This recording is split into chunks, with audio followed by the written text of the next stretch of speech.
Adopté. Nous en venons à l'article additionnel après l'article 13 bis. Le 496, Monsieur Guémard, a été évoqué, mais allez-y, allez-y. Oui, je n'ai pas encore évoqué le sujet, Monsieur le Président.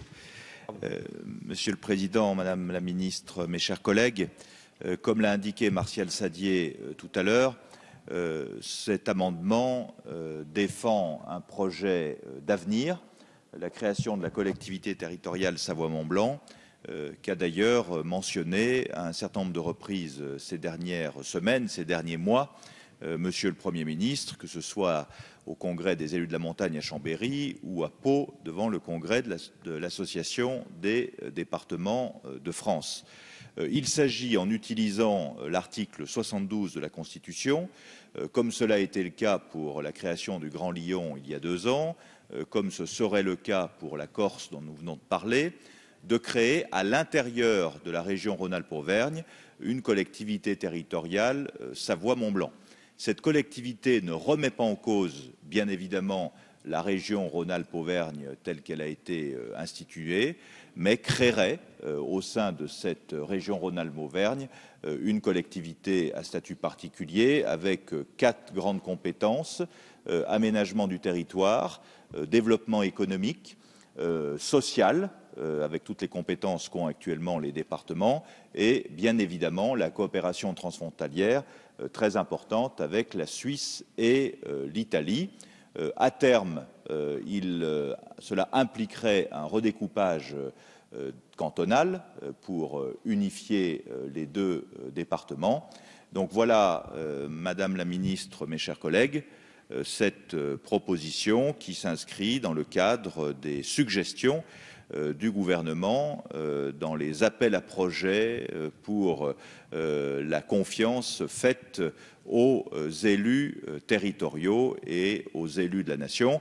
Je précise que cet amendement est cosigné avec 12 de mes collègues des 2 départements et que les sénateurs des 2 départements sont favorables à ce projet.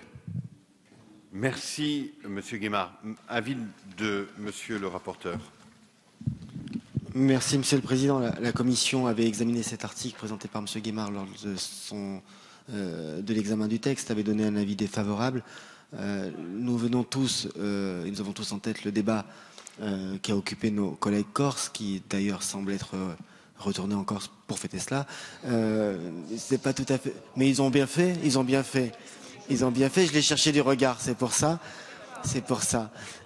Non, Monsieur Bertrand, c'est pas scandaleux. Monsieur le rapporteur a la parole et je crois que... Ne vous inquiétez pas, Monsieur. Ne vous inquiétez pas pour moi, Monsieur Bertrand. Je répète, l'avis avait été défavorable, mais je faisais le parallèle avec le débat parce que, en Corse, la collectivité unique qui est créée par les dispositions que nous avons adoptées regroupe tous les départements d'une même région. Là, dans le cadre de la Savoie, des Savoies, ces 2 départements dans une région. C'est pour ça que la Commission avait donné un avis défavorable. Madame la Ministre. Il est largement possible que les 2 départements fusionnent avec leurs compétences. Là-dessus, il n'y a aucun problème. Et je pense que c'est un projet ancien et que vous avez totalement raison de porter. En revanche, dans votre projet, qui ressemble à la PPL, enfin qui est comme la PPL que vous avez déposée, vous demandez effectivement la fusion des 2 départements avec leurs propres compétences, mais vous prenez à la région la compétence aménagement du territoire, la compétence développement économique. Ce qui veut dire que, à l'intérieur de cette région, sur des départements, on n'a plus la même région. C'est pas possible de l'écrire ainsi. Autant vous pouvez créer, et je vais jusqu'au bout, vous pouvez fusionner ces 2 départements, demander à la région par convention et au sein de la CTAP, de vous déléguer des compétences, et ça, ce sera de sa responsabilité, et des choses délégables, on les a vues tout à l'heure.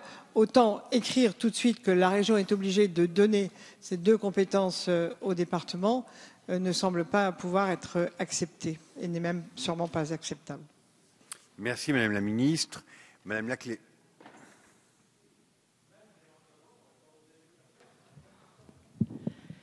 Bien, Monsieur le Président, je vous remercie de me laisser la parole. Vous le comprendrez bien en tant que Savoyarde, pour m'exprimer sur ce sujet et je n'ai pas abusé de la parole, donc j'espère pouvoir aller jusqu'au bout de mon propos.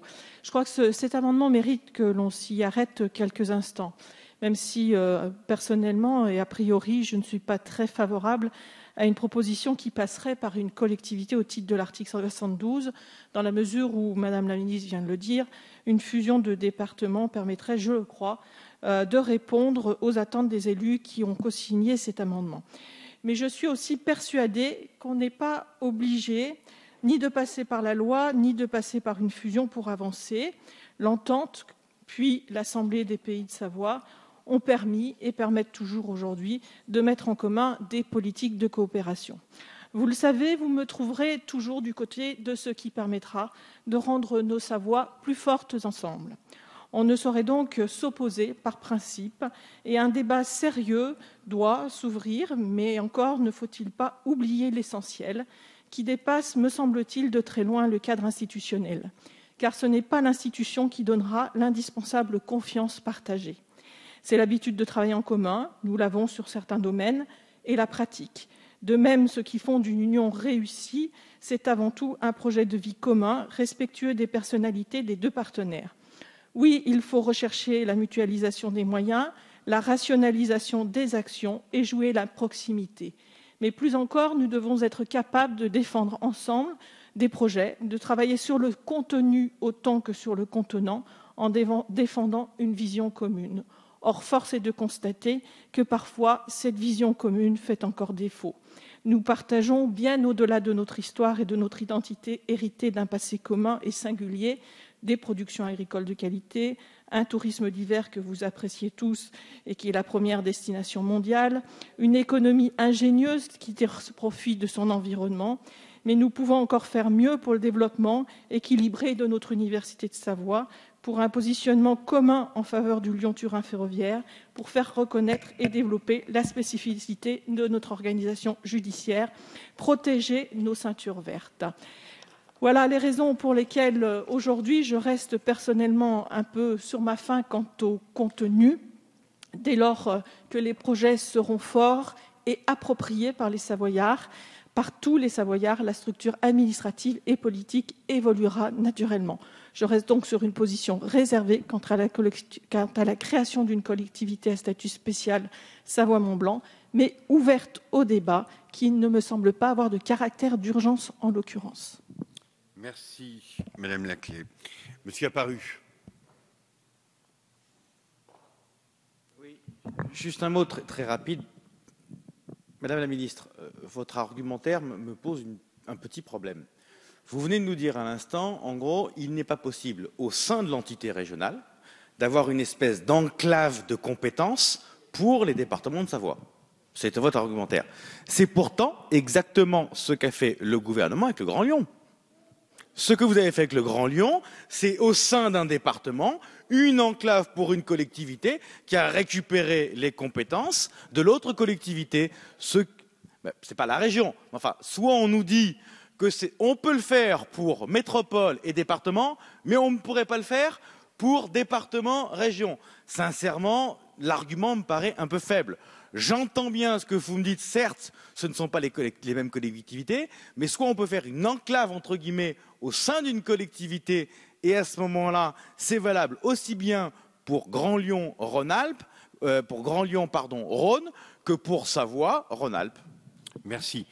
Mes chers collègues, je vous propose on va tous s'exprimer et on va pouvoir voir ces amendements. Il nous en reste quand même quelques-uns avant que nous puissions arrêter nos travaux. Donc je vous demande à tous de bien vouloir éviter les redites et de rester dans le temps de parole qui est prévu, lui, par notre règlement. Madame la ministre, ce que je viens de dire ne vaut pas bien évidemment pour... Oui, très rapidement. Dans le cas de la métropole... non, mais ça me fait... Qui n'est pas de droit commun, qui a un statut particulier... Et donc, il y en a trois. Il y a Paris, Lyon et Aix-Marseille-Provence qui ont ces statuts particuliers. On pourrait créer effectivement des départements à statut particulier, mais ce n'est pas encore à l'ordre du jour. Mais après tout, je laisse ça de côté pour l'instant. Juste sur la réponse. Il ne faut jamais oublier que sur la métropole de Lyon a absorbé les compétences d'un département et que nous avons créé un deuxième département. Dire que pour répondre à ce que vous décrivez, nous avons 2 départements. Tout le monde oublie qu'on a créé un deuxième département dont le président est Michel Mercier. Et c'est pour ça que je dis toujours, regardons l'exemple de Lyon de près. Nous avons créé un deuxième département avec une assiette fiscale d'ailleurs restreinte et donc qui par convention a transmis un certain nombre de biens, et je termine là-dessus, à la métropole. Si nous appliquons cette idée-là aux 2 Savoies, nous devons créer donc 2 régions, celle qui sera sur les 2 Savoies et l'autre. Donc, c'est, si vous voulez, un parallélisme des formes et du fond, c'est ça. Donc, moi, je continue à dire 2 départements, vous pouvez fusionner 2 départements. Si la région veut déléguer à ce nouveau grand département, qui aura pas mal de moyens d'ailleurs en plus par rapport à cette région, des compétences par délégation à la CTAP, oui. Par la loi contre la région, non. Merci, Monsieur Guémard. Pas allonger le débat, mais apporter quelques précisions utiles, me semble-t-il, compte tenu de ce qui a été dit. Première remarque, dans l'amendement tel qu'il vous est soumis, il n'est pas question de modifier le contexte législatif s'agissant notamment de l'économie, puisque j'ai veillé à reprendre les textes applicables en matière économique. Il est simplement dit que la région, ce qu'elle fait déjà d'ailleurs, délègue aux agences de développement économique qui existent, je reviens au débat d'avant-hier dans la nuit, ce qui est fait déjà. Et d'ailleurs, c'est si vrai que la région Rhône-Alpes a donné délégation à l'agence économique de la Savoie il y a 2 mois, je crois, pour mener des actions sur le territoire de la Haute-Savoie. Donc, ce qui est dans la loi sur l'économie n'est pas de prendre des choses à la région, puisque ça existe déjà. Deuxième observation, Madame la Ministre, vous avez parlé des questions d'aménagement du territoire, avec le concept de solidarité territoriale que vous avez élaboré depuis que j'ai déposé cet amendement il y a quelques semaines, il est clair que la case est cochée. Donc, très honnêtement, cette proposition de loi s'inscrit avec le minimum de dérogation par rapport aux lois en vigueur, notamment dans la relation avec la région. Et d'ailleurs, nous avions anticipé sur ce texte, puisque nous ne réclamions pas la compétence que les départements avaient jusqu'alors en matière de transport, ce qui montre bien, et je l'ai toujours dit d'ailleurs, que nous pensons que certaines compétences sont mieux exercées à l'échelon régional. Pourquoi voulons-nous cette collectivité territoriale à statut particulier? C'est d'abord parce qu'il nous faut garder des centres de décision économique dans les pays de Savoie, et ce n'est pas faire insulte à la région Rhône-Alpes, Auvergne, que de le dire, parce que nous contribuons ainsi à la prospérité de la grande région Rhône-Alpes-Auvergne. Et la deuxième raison, et je le dis à Bernadette Laclais en saluant son propos et la modération de son propos et la pertinence d'un certain nombre de ses remarques, c'est que sur les coopérations entre les 2 départements, nous sommes au bout du bout. C'est pour ça que maintenant il faut un saut institutionnel, puisque toutes les politiques non obligatoires, c'est-à-dire l'agriculture, l'économie, la forêt, l'enseignement supérieur, le tourisme, l'économie, les transferts de technologie, sont déjà réunis au sein de l'Assemblée des Pays de Savoie, qui réunit les 2 conseils généraux depuis maintenant 15 ans. Donc c'est pour ça qu'il nous faut ce saut institutionnel. Et d'ailleurs, nous avons préparé ce saut institutionnel par plus de 20 ans de coopération en créant des solidarités concrètes. Donc on ne commence pas par les institutions, mais l'institution que je vous propose est simplement le prolongement de tout ce que nous avons fait depuis 20 ans. Et il nous semble que c'est dans le cadre de cette loi que ce projet doit être discuté. Merci, Monsieur Guémard. Je vais donc mettre aux voix Monsieur Gagnard, pardon. Monsieur Gagnard. Oui, Monsieur le Président, Madame la Ministre, chers collègues. Bon, tout d'abord, je voudrais répondre à notre collègue apparu. Il n'y a pas d'enclave lyonnaise dans la région Rhône-Alpes. Il y a seule enclave.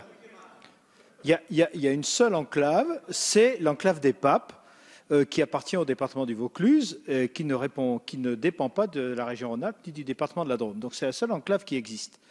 S'agissant de la métropole lyonnaise, il y a eu un accord entre le département et l'agglomération lyonnaise pour effectivement fusionner les compétences, ce qui n'est pas tout à fait la même chose. Et moi, je voudrais attirer l'attention des uns et des autres sur par rapport au texte lui-même et ce que dit là, cet amendement. Attribution et mise en œuvre des subventions liées à la gestion des fonds européens dans la collectivité territoriale de Savoie-Mont-Blanc et l'autorité de gestion bénéficiaire d'une délégation de gestion.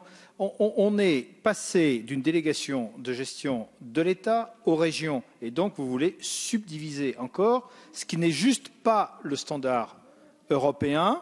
Donc c'est bien prendre des compétences à la région et c'est totalement impossible. Et deuxièmement, vous rappelez la convention qui lie la région à la Savoie sur l'agence de développement économique. C'est tout à fait normal parce que nous sommes dans le cadre de la loi de 2004 et que le département de la Savoie a demandé l'autorisation par convention à la région d'intervenir auprès des entreprises sur un certain nombre d'actions et qu'on est juste dans ce cadre-là. Donc, moi, je suis très favorable à ce qui est des regroupements d'entités départementales à périmètre de compétences constant. Et puisqu'on y est, le Rhône résiduel, le petit Rhône, comme on appelle dans la région, avec le département de la Loire, moi, j'y suis aussi très favorable. Mais évidemment, c'est à périmètre de compétences telles qu'on les connaît aujourd'hui et pas en soutirant abusivement des compétences au Conseil régional, fût-il de Rhône-Alpes et d'Auvergne. Merci. Je mets donc aux voix. Tout le monde a pu s'exprimer sur cet amendement. Amendement qui a recueilli un avis défavorable de la Commission et du Gouvernement. Qui est pour? Qui est contre? Il n'est pas adopté.